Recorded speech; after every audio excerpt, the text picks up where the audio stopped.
14 फरवरी 2025 की रात, समय था 1:50। लोग वैलेंटाइंस डे सेलिब्रेट कर रहे हैं, पर यूक्रेन के शेर्नोबिल में इस वक्त कोई इंसान नहीं है। यहाँ बस जंगल है और चारों ओर सन्नाटा छाया हुआ है और 40 साल पुरानी रेडिएशन की खामोशी छाई हुई है। पर अचानक इस खामोशी में एक अजीब सी आवाज आती है।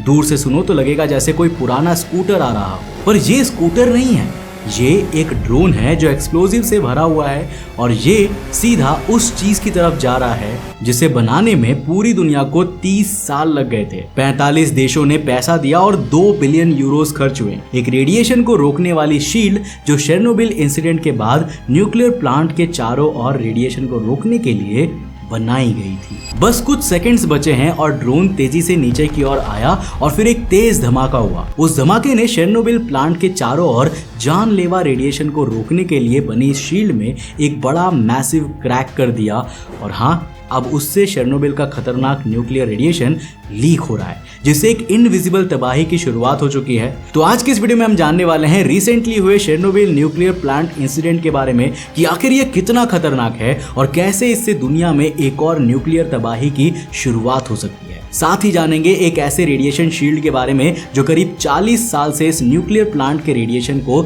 निकलने से रोक रही थी, जिसमें आज क्रैक आ चुका है। सो हेलो गाइस, मैं हूं कौशिक और चलिए शुरू करते हैं एक और नए एपिसोड को।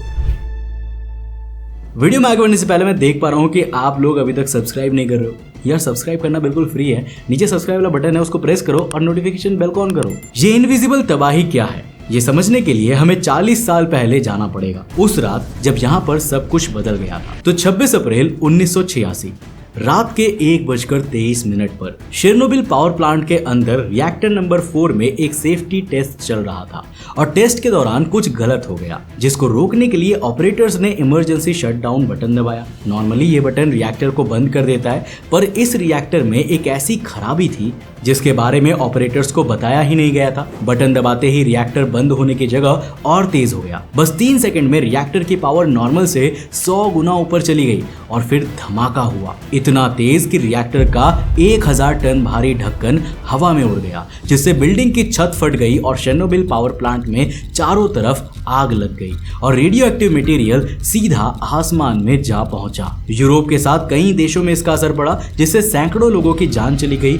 हजारों लोग बीमार हुए और फिर ये इंसानी इतिहास का सबसे बड़ा न्यूक्लियर डिजास्टर बना। पर जो चीज रिएक्टर के अंदर बनी ना, वो इस धमाके से भी ज्यादा खतरनाक थी। धमाके के बाद रिएक्टर का न्यूक्लियर फ्यूल पिघल गया, जिससे ये पिघला हुआ फ्यूल नीचे बहता हुआ रास्ते में जो भी मिला, कंक्रीट, सैंड, रिएक्टर की दीवारें, सबको पिघलाकर अपने में मिलाता गया और नीचे बेसमेंट में जाकर ठंडा होकर जम गया, जो एक बड़े से काले पत्थर की तरह था। वैज्ञानिकों ने इसका नाम रखा एलिफेंट्स फुट, क्योंकि देखने में ये हाथी के पैर जैसा दिखता है, पर ये कोई पत्थर नहीं है, ये अर्थ पर मौजूद सबसे ज्यादा रेडियो एक्टिव चीजों में से एक है और ये इतनी खतरनाक है कि अगर कोई भी इंसान इसके सामने सिर्फ 30 सेकंड भी खड़ा हो जाए ना, तो उसका शरीर अंदर से गलना शुरू हो जाएगा और ये एलिफेंट्स फुट 40 साल से आज तक वहीं पर है। अब सवाल ये था ना कि इस खतरनाक चीज से दुनिया को बचाया कैसे जाए। तो शेर्नोबिल पावर प्लांट के इंसिडेंट में हुए हादसे से बचने के लिए साल 1986 में सबसे पहले सोवियत यूनियन ने रिएक्टर के ऊपर कंक्रीट का एक बड़ा ढक्कन रख दिया, जैसे किसी टूटे बर्तन पर ढक्कन रख दो।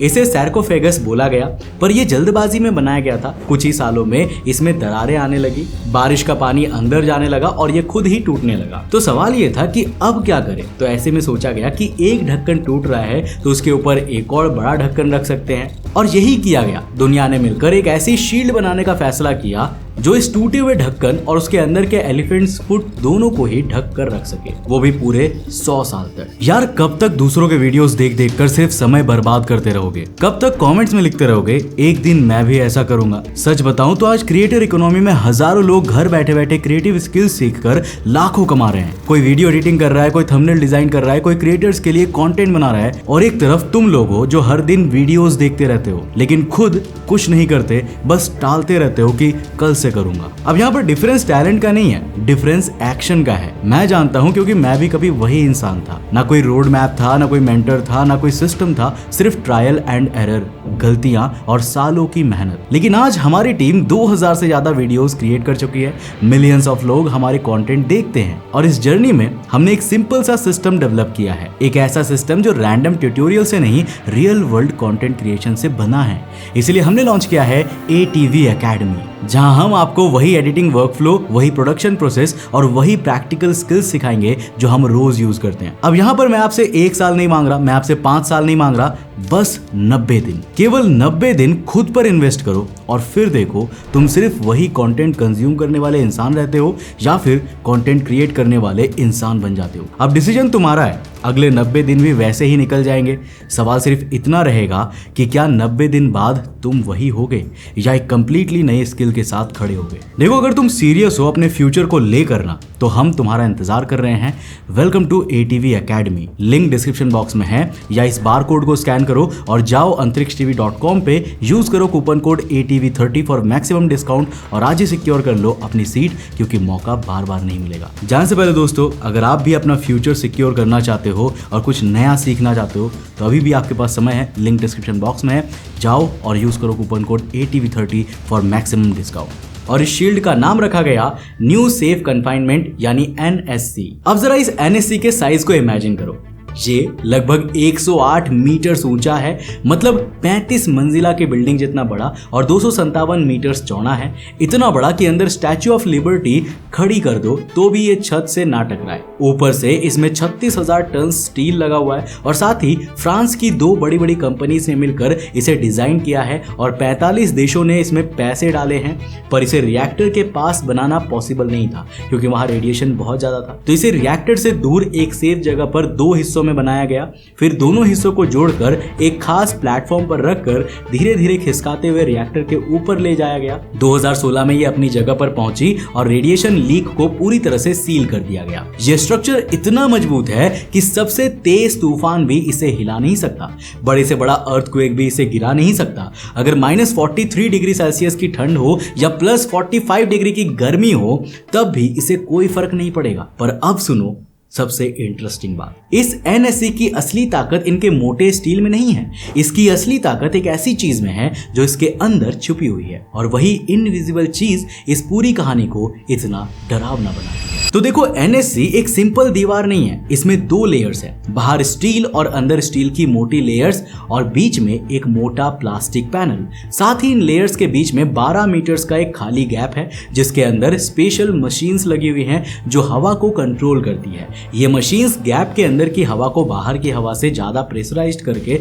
रखती है। अब इसे ना ऐसे समझो जैसे बलून के अंदर जब हवा ज्यादा हो तो बाहर की कोई भी चीज अंदर नहीं जा सकती, बस यही काम ये गैप करता है। इस प्रेशर वाली हवा के चलते बाहर की नमी वाली हवा इस मैसिव स्टील स्ट्रक्चर के अंदर नहीं घुस पाती, और शील्ड के नीचे जहां रिएक्टर डैमेज हुआ था वहां की हवा को हल्का रखा जाता है, मतलब उल्टा बलून। अब जैसे वैक्यूम क्लीनर के अंदर का हिस्सा हमेशा हवा को अपनी तरफ खींचता है, तो अगर कहीं से कोई भी छोटी सी दरार भी आ जाए ना, तो हवा हमेशा बाहर से अंदर ही आएगी।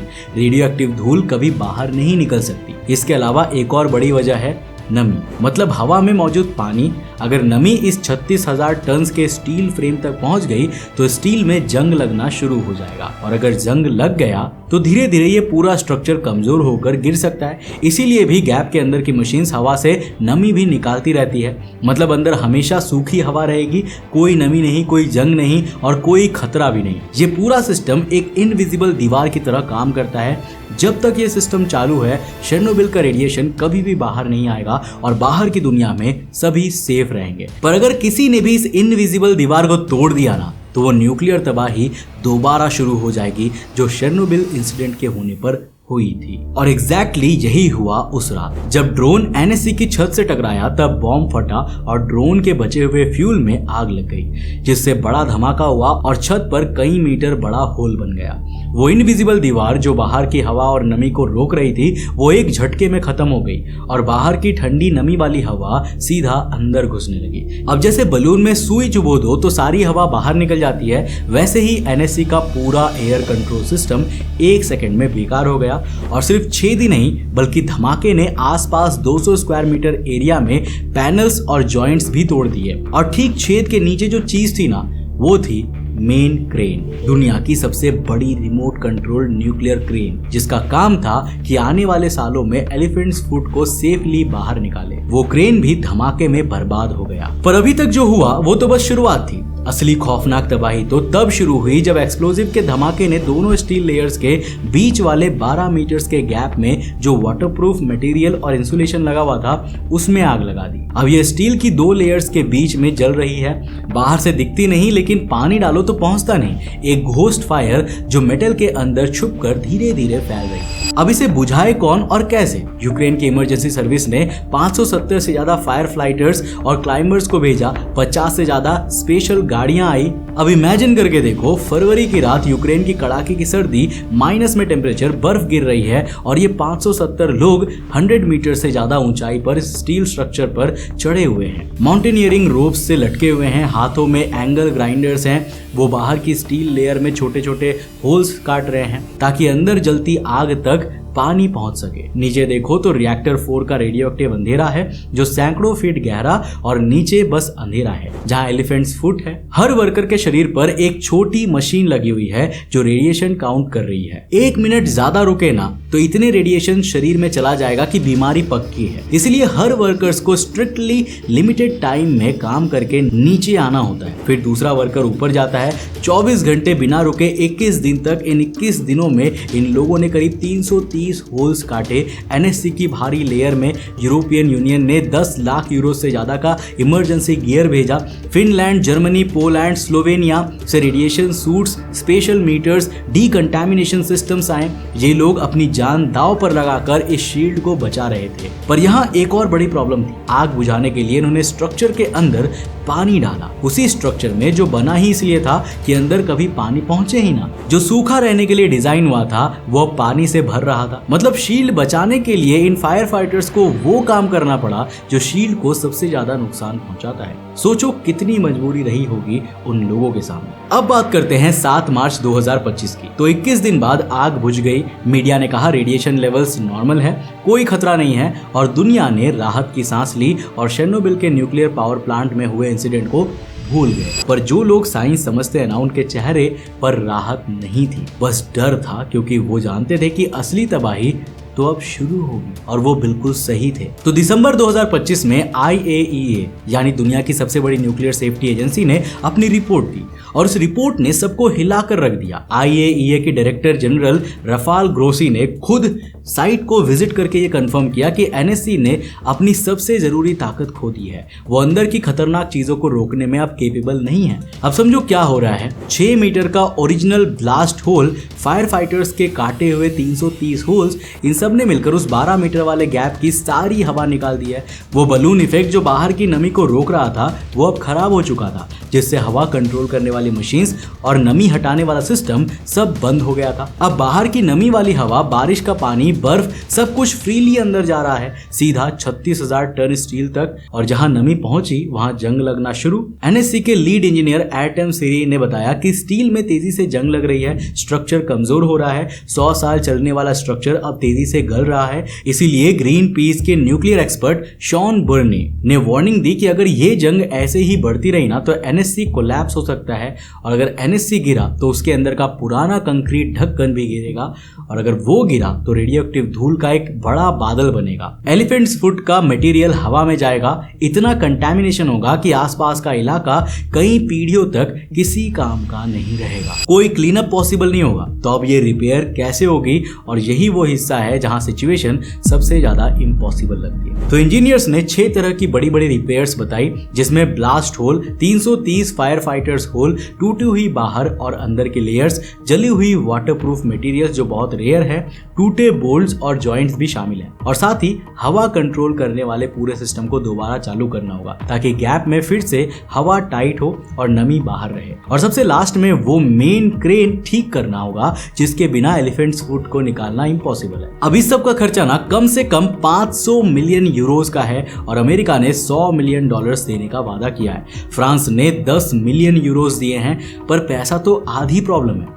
असली प्रॉब्लम सुनोगे तो रोंगटे खड़े हो जाएंगे। ड्रोन की वजह से जो होल हुआ था ना, वो रिएक्टर के ठीक ऊपर है। वहां रेडिएशन इतना ज्यादा है कि इंटरनेशनल रूल्स के हिसाब से एक वर्कर पूरे साल में सिर्फ 20 घंटे वहां काम कर सकता है। 20 घंटे पूरे 365 दिन में। इससे ज्यादा काम किया तो इतना रेडिएशन शरीर में चला जाएगा कि बीमारी या मौत पक्की है। तो सोच कर देखो, 100 मीटर ऊंचाई पर बर्फीली सर्दी में रेडियो एक्टिव अंधेरे के ऊपर हेवी वेल्डिंग और कंस्ट्रक्शन करनी है, और हर इंसान पूरे साल में सिर्फ 20 घंटे काम कर सकता है। प्रैक्टिकली इम्पॉसिबल है। तो कुछ एक्सपर्ट्स कह रहे हैं कि एक ही तरीका है पूरे 36,000 टन के स्ट्रक्चर को रेल्स पर खिसकाकर वापस उस सेफ जोन में ले जाओ जहां ओरिजिनली बनाया गया था, वहां जाकर रिपेयर करो। पर अगर स्ट्रक्चर हटाया तो नीचे का पुराना टूटा हुआ ढक्कन बिना किसी कवर के खुले में होगा, एक ऐसे एक्टिव वॉर जोन में जहां ड्रोन आ रहे हैं और मिसाइल गिर रही है। मतलब एग्जैक्टली वही खतरा जिसे रोकने के लिए ये शील्ड बनाई गई थी। रिपेयर के लिए हटाओ तो खतरा, ना हटाओ तो रिपेयर इम्पॉसिबल।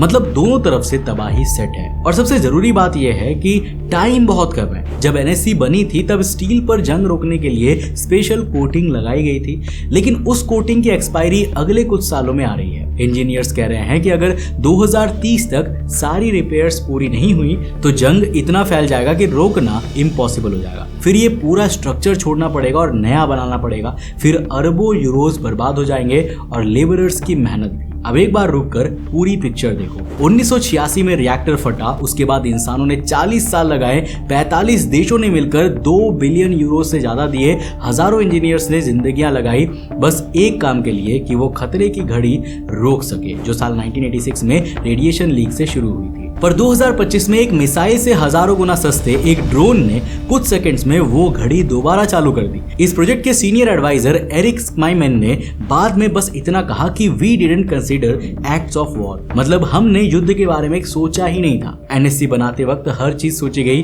तूफान, अर्थक्वेक, बर्फबारी, गर्मी, सब कुछ। बस एक चीज नहीं सोची गई कि इंसान खुद भी तो इसे तोड़ देगा।